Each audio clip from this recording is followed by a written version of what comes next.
This is why you hate your real estate agent. According to a recent poll, and I'm going to have to agree with this, the main reason people hate their real estate agents are they don't understand the process and they hate all the paperwork. Now, if you're in a state like Southern California, in my area, I've talked to underwriters, really, we have really the most paperwork, us in New York, when you're going through a real estate transaction. Now, it's for a good reason. Unfortunately, people tend to be a little bit too happy here, and that paperwork is going to end up protecting you in the long run. But what makes all this a little bit easier is a good real estate agent that's going to break all that down for you. So for example, when I initially meet somebody, I sit down and have a buyer consultation with them. So what is that? Basically, it's me breaking down the entire home buying process, all the scary words like escrow, title, all that good stuff, and going over things like lending options. That way, really, whoever I'm working with, we become partners. Have a full understanding of really what's going to be ahead of them and what to expect. And that way, when we find their house, we can really get to the good stuff. We can make offers, they understand what contingencies mean,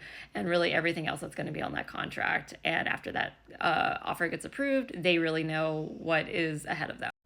So after that offer gets approved, what I do on a weekly basis is just break down every week of escrow for the client. So they understand this week we're going to focus on this, and that way it doesn't become too overwhelming. Now I get it, like every industry, sometimes not all agents really measure up the same way. So if you're feeling overwhelmed, again, like make sure you're really interviewing agents before you're signing anything with them. Now, due to real estate laws, you are going to have to sign a buyer broker agreement for a real estate agent to represent you and do things as simple as opening a door for you. But remember, at the end of the day, they work for you. Yes, they're going to be interviewing you in a sense to make sure they understand what kind of house you want, but you interview them right back.